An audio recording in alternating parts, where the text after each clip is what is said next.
Hello and welcome back to G max studios. पिछले 3 episode में आपने देखा कि अपर्चर, शटर स्पीड और आईएसओ क्या होती है। अगर आपने ये एपिसोड नहीं देखे हैं तो प्लीज़ यहाँ क्लिक करें और उन्हें देख के आएँ, सिर्फ 10 मिनट लगेंगे। तो आज हम डिस्कस करेंगे कि अपर्चर, शटर स्पीड और आईएसओ के बीच क्या रिलेशनशिप है, क्या रिश्ता है। तो ये जानने से पहले हमें ये जानना ज़रूरी है कि एक स्टॉप क्या होता है। फोटोग्राफी में एक स्टॉप का मतलब है कि कैमरे के अंदर जाने वाली लाइट या तो दुगनी या आधी हो रही है। आप जो ये देख रहे हैं इसे फुल स्टॉप अपर्चर स्केल कहते हैं। इस स्केल में किसी भी दो अपर्चर के बीच लाइट आधी या दुगनी होती है। मिसाल के तौर पे अगर हम अपना अपर्चर f22 से बढ़ाकर f16 कर दें तो कैमरे के अंदर आने वाली लाइट डबल या दुगनी हो जाएगी। इसी तरह अगर हम अपना अपर्चर 16 से बढ़ाकर 11 कर दें तो भी लाइट दुगनी हो जाएगी। बाकी सभी अपर्चर पे भी यही रूल लागू होता है। इस स्टॉप स्केल का असर ठीक इसी तरह शटर स्पीड पे भी पड़ता है। अगर हम शटर स्पीड को 1000 से कम करके 500 कर दें तो कैमरे में आने वाली लाइट डबल हो जाएगी, और अगर हम शटर स्पीड 500 से 250 कर दें तो भी यही होगा। आईएसओ पे भी ठीक यही होता है।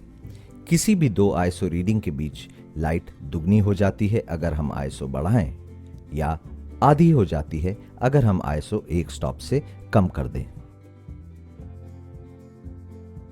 कोई भी सीन, सेटिंग या फोटोग्राफ को अपर्चर, शटर स्पीड और आईएसओ के कॉम्बिनेशन को लेकर जाहिर किया जा सकता है। इसे ईवी या एक्सपोजर वैल्यू कहते हैं। ये एक नॉर्मल फोटो है जिसका एक्सपोजर एकदम सही है। अगर हम इस फोटो की एक्सपोजर वैल्यू बताना चाहें तो हम कहेंगे f5.6 और 1000th ऑफ अ सेकंड और आईएसओ 100, क्योंकि इन्हीं सेटिंग पे ये तस्वीर ली गई है और यही इसकी एक्सपोजर वैल्यू है। अब चलिए हम इसका अपर्चर स्टॉप डाउन या बंद करके 5-6 से 8 पे ले आते हैं। अब ये फोटो एक स्टॉप से अंडर एक्सपोज्ड है क्योंकि कैमरे के अंदर आने वाली लाइट आधी हो गई है।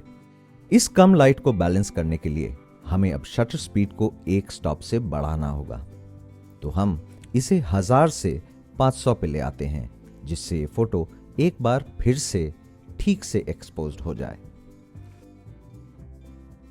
अब क्योंकि इस स्केल के सभी नंबर एक एक स्टॉप से अलग हैं, तो हम ये भी कर सकते थे कि शटर स्पीड कम करने के बजाय हम आईएसओ बढ़ा दें, मगर जैसा हम देख चुके हैं कि आईएसओ बढ़ाने से तस्वीर में नॉइज आ जाती है, और क्योंकि ये फोटो बाहर धूप में ली गई है, आईएसओ बढ़ाने की कोई जरूरत ही नहीं है। तो हम इसे वापस f8 500 और आईएसओ 100 पे कर देते हैं।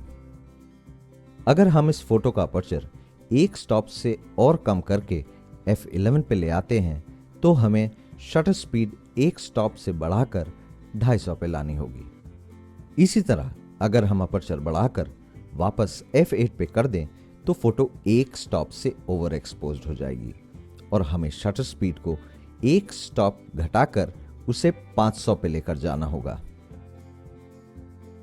तो एक नजरिए से देखा जाए तो ये तीनों चीजें यानी अपर्चर, शटर स्पीड और आईएसओ आपस में बदली जा सकती हैं, क्योंकि एक स्टॉप अपर्चर एक स्टॉप शटर स्पीड या एक स्टॉप आईएसओ से अलग नहीं होता।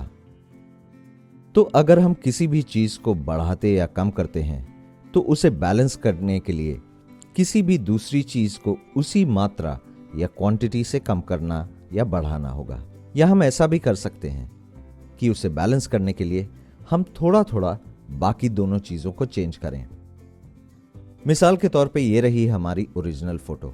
अब अगर हम इसका अपर्चर कम करके 2 स्टॉप से f11 पे ले आएं तो जाहिर है कि हम इसकी शटर स्पीड भी 2 स्टॉप से बढ़ाकर 250 पे तो ला ही सकते हैं, मगर हम ऐसा भी कर सकते हैं कि हम अपर्चर को 2 स्टॉप बैलेंस करने के लिए शटर स्पीड भी एक स्टॉप से बढ़ाएं और आईएसओ भी एक स्टॉप से बढ़ाएं। इससे भी हमारी फोटो वापस एक बार फिर सही तरह एक्सपोज्ड हो जाएगी। अपर्चर, शटर स्पीड और आईएसओ, इन तीनों सेटिंग के आपस में खेल को कभी कभी एक्सपोजर ट्रायंगल यानी एक्सपोजर त्रिकोण भी कहा जाता है। अब सवाल ये उठता है कि क्यों हम इन सारी सेटिंग को ऊपर नीचे करें, क्यों ना हम कैमरे की बताई हुई सेटिंग पे ही फोटो खींचें और खुश रहें। तो इसका जवाब ये है कि हर सेटिंग, भले ही वो अपर्चर, शटर स्पीड या आईएसओ हो, उसका हमारी फोटोग्राफ पे बहुत असर पड़ता है। आईएसओ का क्या असर पड़ता है आपने पिछले एपिसोड में देख ही लिया है। आने वाले कुछ एपिसोड्स में हम देखेंगे कि शटर स्पीड और अपर्चर का हमारी फोटोग्राफ पे क्या असर पड़ता है और हम उन्हें कैसे कंट्रोल कर सकते हैं।